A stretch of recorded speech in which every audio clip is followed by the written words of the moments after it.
Illiteracy. It's not a thing of the past or a problem only seen in developing countries. Illiteracy is affecting Americans today. The word illiterate commonly describes someone who cannot read or write simple sentences in any language. And though most American adults are capable of this, there are still a shocking percentage who are functionally illiterate. Someone who can't read or write probably also can't interact effectively with other people. They're guarded, fearful. They're aware that they are different from the rest of society. These people not only have difficulties filling out applications, applying for jobs, understanding information over the internet, they also have deep difficulties in becoming integrated into society in a productive way. The effects of illiteracy are numerous and costly. Low literacy skills increase healthcare expenditures by $73 billion annually, according to the American Medical Association. And American businesses are spending over $200 billion each year to teach remedial reading and math to employees. But the problem has even wider-reaching effects. The cost of illiteracy, both socially and financially, is staggering. But there is potential for change. With increased awareness and the help of caring individuals, illiteracy can be prevented. An extremely important aspect of reducing illiteracy is breaking the generational cycle that characterizes illiteracy. Most illiterate young adults are from families and communities where literacy is a problem. By teaching that child to read and developing that child's capacity to interact effectively with other people, you break that generational cycle of illiteracy. Successful mentoring programs like Everybody Wins are associated with higher rates of high school graduation and higher college enrollment. So what we see is this process of first teaching a child the basics, acquiring a sense of how to read and write, but also a sense of themselves and their capacity in relationship to society. The fight to end illiteracy is almost entirely driven by volunteers. There are countless opportunities to make a difference in the lives of underserved children. I decided to volunteer my time with Everybody Wins DC because I was a public school student myself, and I realized that my interest in reading really picked up through several sources. My parents at home, but also outside sources such as mentors and people who dedicated or donated their time through different programs. So when I heard about the Power Lunch program and it was a chance to read with a student, I knew that that was the program for me. And my favorite part is, no matter how busy my day is, coming over to read to D'Angelo is always an hour of relief, an hour of excitement. I like being part of Everybody Wins because it builds up your confidence and it lets you have an opportunity to read with somebody else. My mentor has helped me improve my reading because I used to read on the 6th grade level. Now I improve my reading because I read on the 7th and 8th grade level now.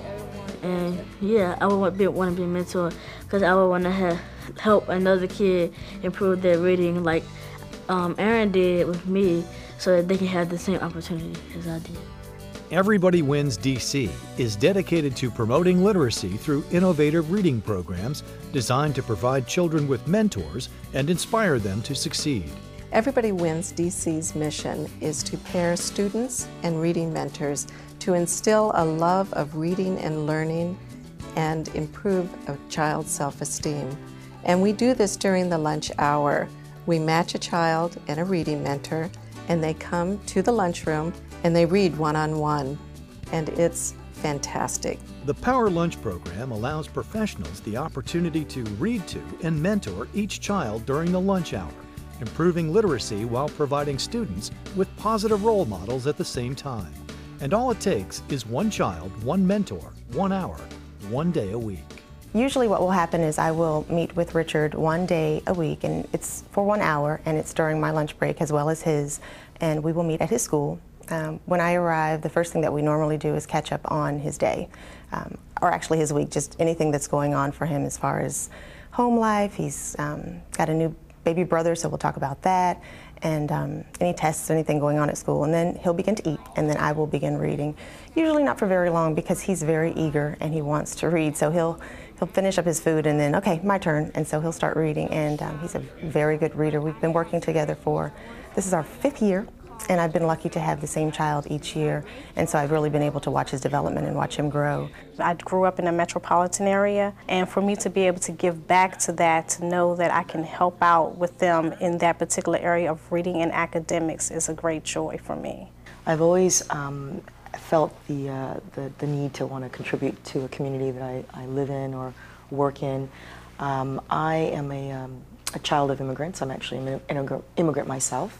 And when I came to the States as a young child, we were put into a public school and English was my second language. And so the local community was actually very supportive in helping us acclimate and learning the language and inspiring in us sort of this, desire to read. So this is sort of part of why I'm doing what I'm doing.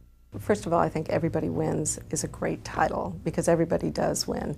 The companies win, they get employees who are out making a difference, they feel better about themselves, they come back to their workplace, they're more productive, they feel good about the time that they've spent with this child. They also feel good about their company who wants to make a difference in the community and is actively involved. The children win because they have this special person that comes in just to see them who says, "You're smart, you're pretty, you can do anything that you want to do." And they feel good about that, and the child has this great relationship. So you've got people who are connecting who ordinarily wouldn't be connecting in the community. The Everybody Wins DC Power Lunch program was launched in 1995 by a bipartisan group of senators, House representatives, and congressional staffers serving 100 students. Today, Everybody Wins DC serves more than 3,000 students in 32 schools in low-income communities. If we can all come together and just, volunteer, then maybe, we'll be able to help the school system improve. Just 1 hour, 1 day a week, one child. It's not that hard. It changes the world. Nothing interferes with my hour here every week. Nothing. I build my schedule around it. And it's that important to me.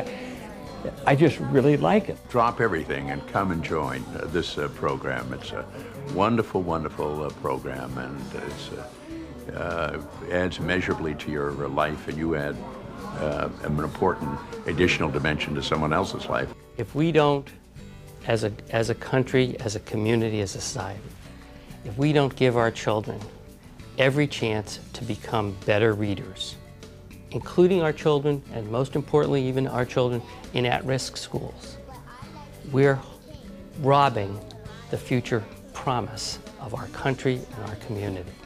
So at the biggest level, at the most global level that you can think, this is a terrific thing to do. Everybody Wins DC also works to develop students' leadership potential through the Readers Are Leaders program, in which older students act as peer mentors, sharing their enthusiasm for reading with younger students.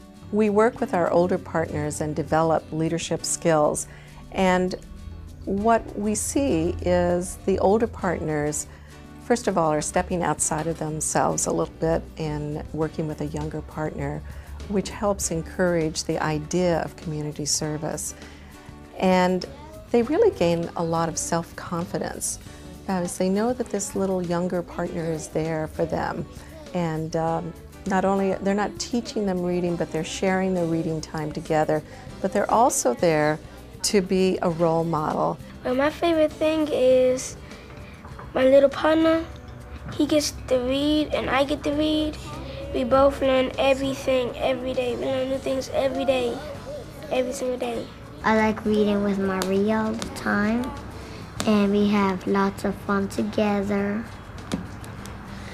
I think Maria has a little special thing in her voice that makes her get more expressing her emotions. I think she's pretty terrific. Getting involved in the fight against illiteracy is as easy as giving an hour of your time each week. When you impact the future of a child, you impact the future of this nation. Everybody wins. Do it right now. Don't stop. Don't wait. Do it. To learn more, visit everybodywinsdc.org.